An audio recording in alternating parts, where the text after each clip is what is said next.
والسابقون الأولون من المهاجرين والأنصار والذين اتبعوهم بإحسان رضي الله عنهم ورضوا عنه.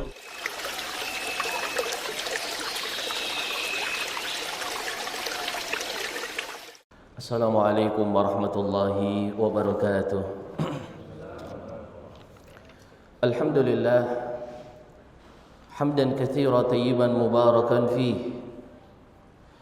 Wa asyhadu an la ilaha illallah wahdahu la syarika lah. Wa asyhadu anna Muhammadan abduhu wa rasuluhu la nabiyya ba'dah. Allahumma salli wa sallim wa barik ala sayyidina wa habibina Muhammadin wa ala alihi wa man ihtada bihadihi wastanna bisunnatihi ila yaumiddin. Amma ba'd.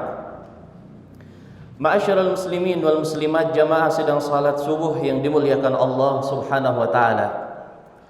Alhamdulillah, sampai detik hari ini Allah Subhanahu wa taala masih menganugerahkan kepada kita semuanya nikmatul Islam, kenikmatan untuk menjadi seorang muslim. Fala tamutunna illa wa antum muslimun. Maka jangan sampai kita mati kecuali kita dalam keadaan muslim. Kemudian setelah itu kenikmatan untuk Allah kenalkan kepada sunnah Nabi kita, Nabi Muhammad sallallahu alaihi wa ala alihi wasallam. Yang dengan sunnah itu kita mengetahui dengan benar apa yang dibawa oleh Rasulullah sallallahu alaihi wasallam dari tauhid, dari sunnah, dari akhlak al-karimah, dari perkara-perkara yang baik yang akan membawa kita kepada surga Allah Ta'ala. Kemudian setelah itu Allah Ta'ala anugerahkan kita kenikmatan di atas kenikmatan untuk bisa cinta kepada ilmu agama. Seorang yang Allah Ta'ala berikan baginya kesempatan belajar ilmu agama, mempelajari sunnah Nabi SAW, mau bertanya, ingin mendalami ilmu agama Islam, dia adalah orang yang Allah inginkan dari dia kebaikan. May yuridillahu bihi khaira yufaqihu fid din. Orang yang Allah inginkan dari dia kebaikan, Allah akan mudahkan bagi dia mempelajari agama ini.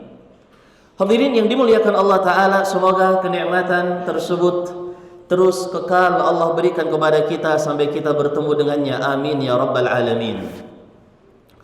Pada majelis kita di pagi hari ini, insyaallah kita akan mengkaji, melanjutkan pembahasan tafsir Al-Muyassar. Kita akan membaca pada pagi hari ini di dalam tafsir surah An-Nasr.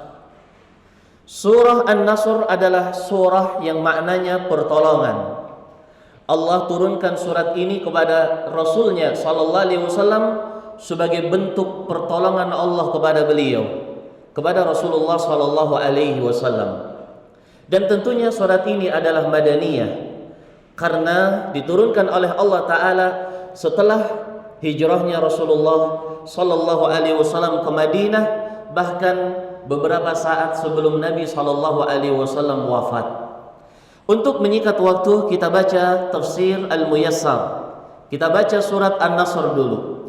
A'udzu billahi minasyaitonir rajim. Bismillahirrahmanirrahim. Idza jaa nasrullahi wal fath wa ra'aitan nasa yadkhuluna fi dinillahi afwaja fasabbih bihamdi rabbika wastaghfir innahu kana tawwaba. Artinya, kurang lebih Allah Ta'ala berfirman dalam ayat yang pertama, idza jaa nasrullahi wal fath, ketika turun pertolongan Allah Ta'ala dan kemenangan. Wa ra'aitan nasa yadkhuluna fi dinillahi afwaja, dan engkau melihat manusia, mereka memasuki agama Allah dengan berbondong-bondong. Fasabbih bihamdi rabbik, maka sucikanlah dengan pujian kepada Rabbmu. Wastaghfir, dan mintalah ampun kepadanya.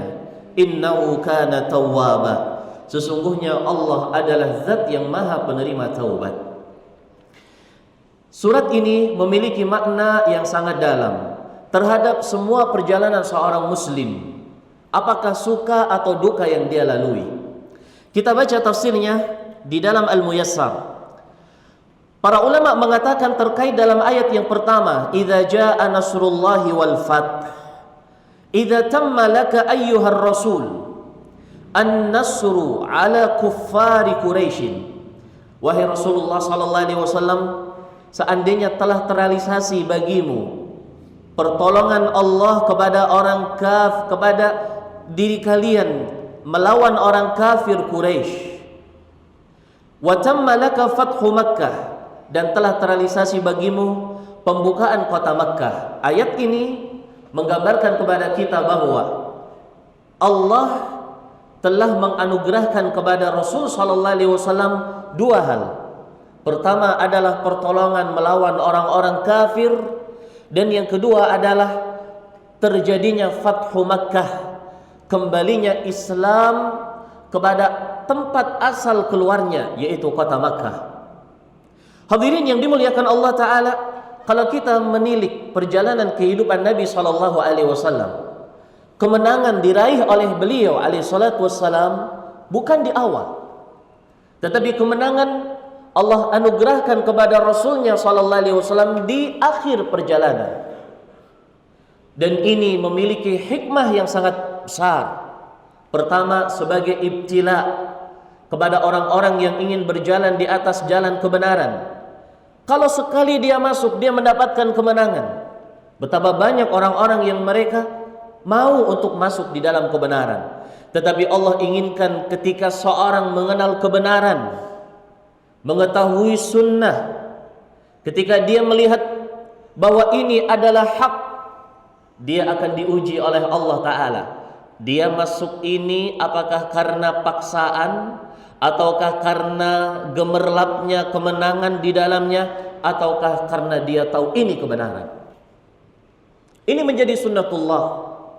Jadi orang yang dia ingin mengenal kebenaran, jangan dia bermimpi setelah dia masuk ke dalam kebenaran ini, dia mendapatkan jabatannya naik, gajinya bertambah, dia akan disanjung, dipuji. Tidak.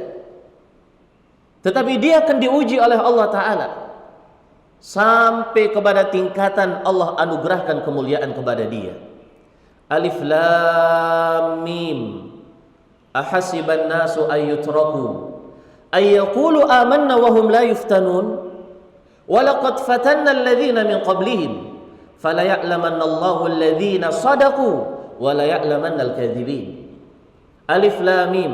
Apakah manusia mengira ketika mereka mengatakan kami beriman ya Rasulullah, lalu dibiarkan begitu saja tidak diuji? Sungguh kata Allah, telah kami uji orang sebelum mereka, sehingga tampak di hadapan Allah siapa orang yang jujur dalam keislamannya dan siapa orang yang dia itu berdusta. Pelajaran yang kedua, adanya kemenangan di akhir. Hadirin yang dimuliakan Allah Ta'ala, sebagai tasliyah kepada hamba-hambanya yang salih, bahwa Allah telah menepati janjinya, dan Allah maha menepati janji. Wa kana haqqan alaina nasrul mu'minin. Sungguh menjadi kewajiban kami memberikan pertolongan kepada orang-orang yang beriman. Wala yansurannallahu may yansuruh. Allah akan memberikan pertolongan orang yang mereka menolong agama Allah. Wal aqibatu lil muttaqin. Dan akibat yang baik akan diraih oleh orang-orang yang bertakwa.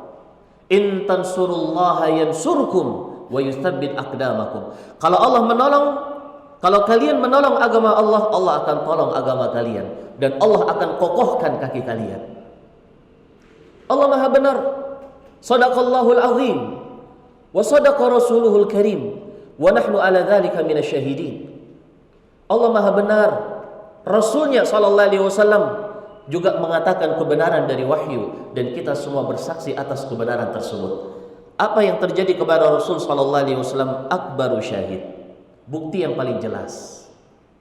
Yang ketiga, adanya kemenangan memiliki ending yang sangat bahagia adalah Allah Subhanahu wa taala ingin menampakkan kepada musuh-musuhnya bahwasanya mereka tidak akan sanggup dan tidak akan mampu menguasai bumi Allah Subhanahu wa taala yang luas ini.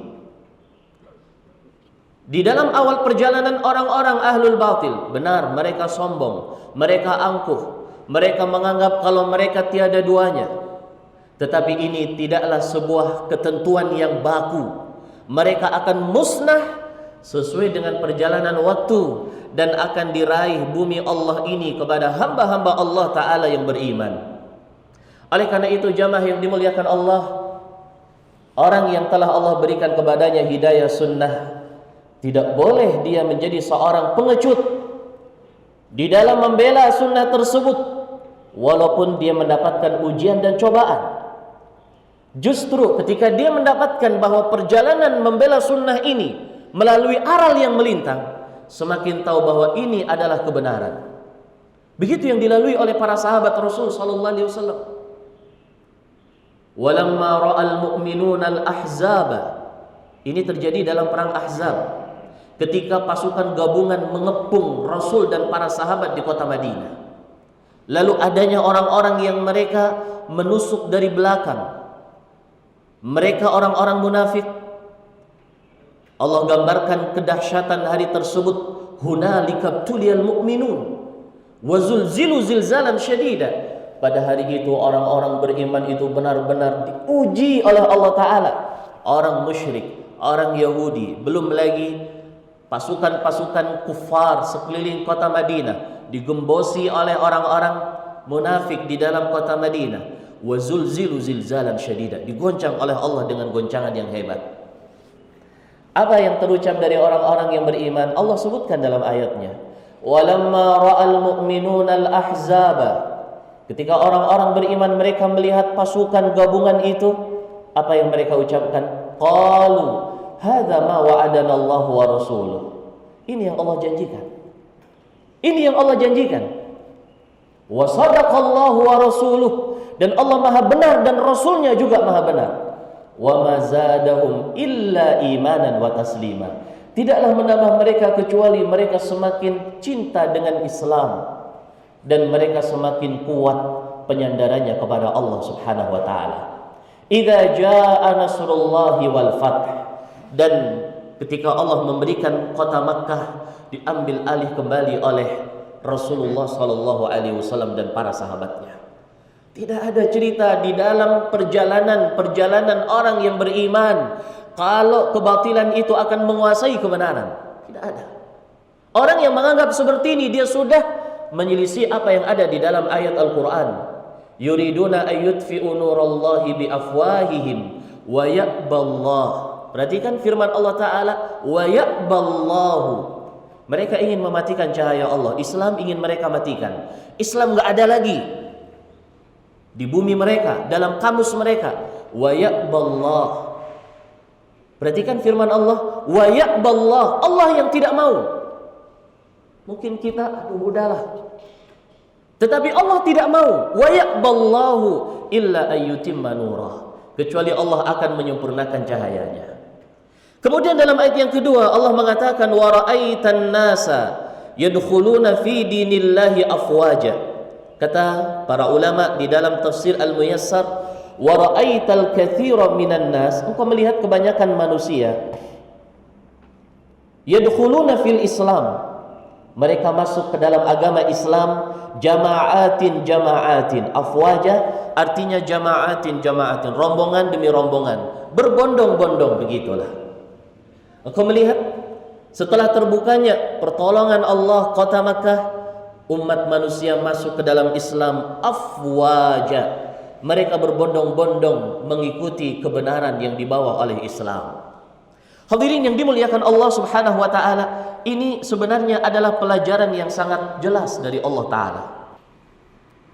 Ketika Allah sudah memberikan hidayah kepada seseorang, bagaimanapun kita membendung hidayah itu agar tidak sampai kepada dia, tetap akan sampai.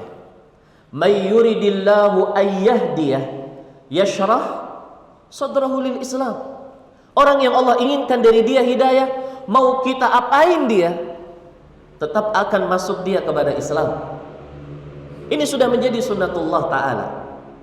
Dan subhanallah, pelajaran yang lain adalah kita meniru bagaimana cara Nabi SAW menyampaikan Islam kepada para sahabat. Apakah dengan paksaan? Tidak.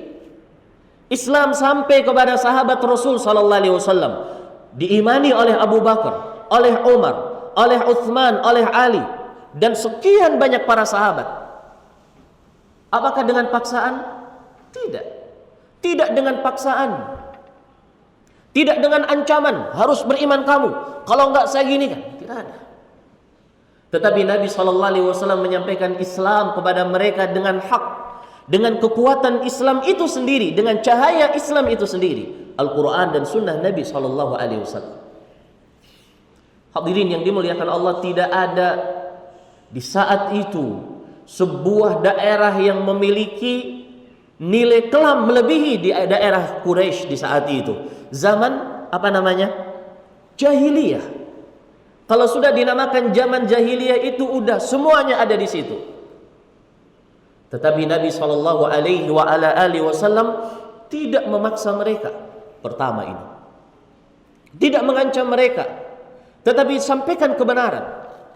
Ini Al-Quran, ini Sunnah, ini perintah Rabbnya, ini wahyu dari Allah, ini syariat ini, dan seterusnya. Kedua, ketiga, Nabi SAW dalam menyampaikan Islam kepada para sahabat tidak dengan janji-janji muluk dari kehidupan dunia. Kalau kalian masuk Islam, nanti jabatan kalian naik, rating kalian naik. Kalau kalian masuk Islam, maka kalian akan dapat duit sekian dan sekian. Tidak ada. Apa adanya. Walaqad ja'ahumul haqqu min rabbihim. Telah datang kebenaran dari Rabb mereka. Ini kebenaran. Faman syaa falyu'min wa man syaa falyakfur. Ingin beriman, silahkan. Ingin kufur, silahkan. Maka hadirin yang dimuliakan Allah, ini pelajaran penting kepada kita semuanya. Kepada orang yang ingin menularkan ideologinya kepada orang lain, yang ingin mengajak orang lain kepada apa yang dia ketahui, baik ini bersifat positif atau bersifat negatif. Kalau kita memaksakan apa yang kita ketahui kepada orang lain, orang akan semakin lari, baik positif atau negatif. Kita ingin ngajak kebaikan atau kita ingin ngajak kejelekan, sama.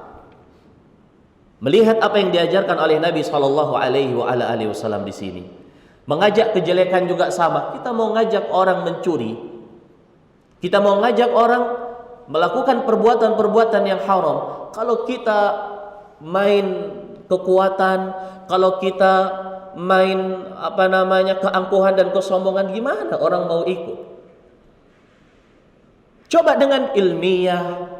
Kita ingin membantah, bantahlah dengan ilmiah. Kita ingin menyampaikan sesuatu, sampaikan dengan argumen. Orang akan melihat. Hadirin yang dimuliakan Allah Ta'ala, semua orang akan melihat.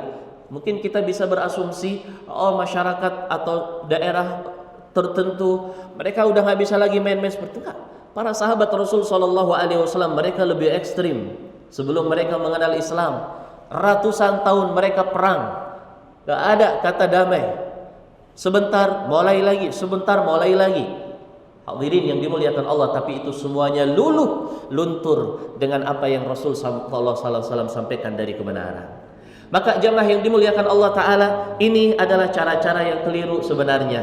Kita akan mendapatkan hasil yang berlawanan dari apa yang kita inginkan. Sampaikan kebenaran. Biarkan mereka berpikir, melihat mana dalil yang digunakan oleh dia, apa yang dia sampaikan, apakah ideologi dia pribadi ataukah wahyu dari Allah, hadis dari Rasulnya. Orang akan melihat. Dan ini membuahkan hasil masuknya sahabat kepada ajaran Islam dengan afwaja, berbondong-bondong. Falillahil hamdu wal minnah. Kemudian di ayat yang terakhir Allah menyebutkan fasabbih bihamdi rabbika wastaghfirhu. Maka pujilah, sanjunglah, sucikanlah Allah dengan pujian kepada Rabbmu, dan minta ampunlah kepadanya, sesungguhnya Dia Allah Ta'ala Maha Zat, Maha penerima taubat. Kata para ulama, idza waqa'a dzalik, kepada seorang yang dia telah berusaha berdakwah kepada kebenaran, lalu Allah sempurnakan apa yang dia inginkan. Alhamdulillah, dakwahnya diterima. Subhanallah.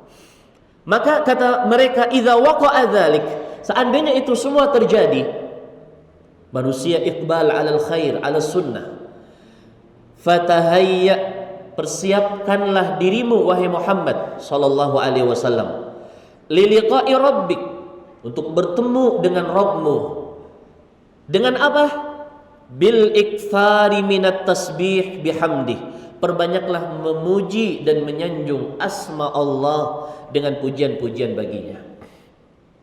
Kita diajarkan oleh Allah dalam ayat ini, hadirin wal hadirat rahimani wa rahimakumullah, untuk tidak berofaria berlebihan ketika Allah berikan kepada kita kemudahan, tetapi menyandarkan kepada Allah atas semua kenikmatan yang telah kita rasakan. Wa ma bikum min ni'matin faminallah. Apa yang kau rasakan dari kenikmatan, itu semua datangnya dari Allah Ta'ala. Ini tafsir dari ayat tersebut. Wal iktsar min istighfarih, dan memperbanyak meminta ampun kepada Allah Ta'ala. Dua, tasbih, pujian kepada Allah, dan yang kedua istighfar kepadanya. Ini mengisyaratkan kepada kita dua hal penting yang ini selalu beriringan. Pertama adalah menyandarkan kenikmatan kepada Allah Ta'ala, dan yang kedua menyandarkan kesalahan kepada kita. Orang yang mampu merealisasikan dua hal ini, dia telah mendapatkan kata kunci dalam makna syukur yang sebenarnya. Serahkan kepada Allah Ta'ala. Ucapan yang selalu menjadi inspirasi seorang muslim, seorang yang dia telah mengaku atau seorang yang telah mendapatkan hidayah sunnah di sebuah daerah di Timur Tengah, di daerah Yaman, seorang syekh yang bernama Syekh Muqbil bin Hadi Al-Wadi'i rahimahullah, memulai dakwah beliau di bawah tekanan orang-orang Syiah Rafidhah di kala itu. Berbagai ancaman, diancam diusir, diancam dipenjara, diancam dibunuh. Berbagai tuduhan-tuduhan kepada beliau rahimahullahu taala. Beliau lalui dengan kesabaran. Berjalan hari berganti hari, bulan, tahun pun berganti. Allah Ta'ala berikan iqbal ala qulubil muslimin di daerah tersebut, sehingga dakwah tersebar. Sampai para ulama sezamannya mengatakan, tidak pernah dakwah sunnah tersebar di daerah Yaman setelah zaman Al-Imam Abdul Razzaq bin Hammam As-San'ani dulu, seorang tabi'in atau tabi'ut tabi'in, melebihi atau sampai kecuali di zaman Syekh Muqbil bin Hadi Al-Wadi'i rahimahullah. Alhamdulillah. Apa yang sering beliau katakan? Beliau mengatakan, inna hadhihi da'wah intasharat wa intusirat laisa bina wala bihaulina wala biquwwatina wala bifasahati kalamina wa innama huwa syai'un aradahu Allah Ta'ala. Dakwah ini tersebar bukan karena kita, bukan karena kekuatan kita, bukan karena kita pandai mengatur kata-kata, retorika, intonasi berbicara, bukan karena kita memiliki harta, tetapi ini sesuatu yang Allah inginkan. Ini maknanya seorang menyandarkan kepada Allah Ta'ala semua yang telah dia dapatkan dari kenikmatan. Jangan lupa perkara ini jamaah yang saya muliakan. Seandainya kita lupa sesaat saja, khawatir Allah akan mencabut kenikmatan itu dari kita. Sandarkan semuanya kepada Allah, bukan karena kita, bukan karena individu kita, kehebatan kita, kepandaian kita berbicara. Syai'un aradahullah, Allah ingin kita semuanya menjadi penolong-penolong agama Allah. Fanas'aluhu subhanahu wa ta'ala ats-tsabat wa taufiq. Yang kedua adalah kita introspeksi. Dan ini juga ucapan yang sering kita dengar dari murid-murid beliau atau di kaset-kaset Syekh Muqbil rahimahullahu ta'ala. Beliau mengatakan, ad-da'wah lamma kathura husaduha. Dakwah Islam ini kalau semakin banyak, menyebar semakin banyak, itu pasti semakin banyak orang-orang yang hasad. Banyak orang yang hasad. Tetapi kata beliau, barangkali dengan adanya orang yang hasad menjadi sebab kita introspeksi diri kita. Kita pasti ada kesalahan. Kita kan manusia, bukan malaikat. Nah, kesalahan itu kita perbaiki. Kenikmatan kita serahkan kepada Allah Ta'ala.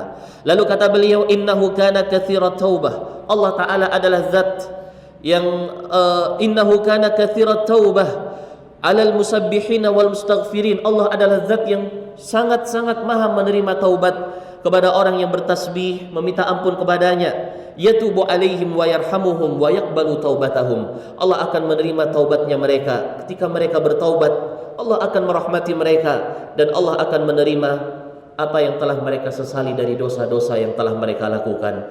Fa ya subhanallah, dengan ini hadirin yang dimuliakan Allah, kita mendapatkan beberapa pelajaran penting dari surat An-Nasr ini. Semoga bisa menjadi tambahan ilmu agama untuk kita semuanya, dan semoga semakin berjalan kita di dalam menuju keridhaan Allah Ta'ala, semakin yakin bahwa ini adalah kebenaran, ini adalah sunnah, dan kita tidak ingin kembali kepada kejahilan setelah Allah berikan kepada kita semuanya apa yang telah Allah berikan dari sunnah ini. Rabbana la tuzigh qulubana ba'da idh hadaitana wa hab lana min ladunka rahmah innaka antal wahhab. Demikian kurang lebih, semoga yang sedikit ini bermanfaat dan waktu sudah cukup. Insyaallah naktafi ila huna. Terima kasih atas perhatian semuanya dan mohon maaf atas segala kekurangan. Subhanakallahumma wa bihamdik asyhadu an la ilaha illa anta astaghfiruka wa atubu ilaik. Wassalamualaikum warahmatullahi wabarakatuh.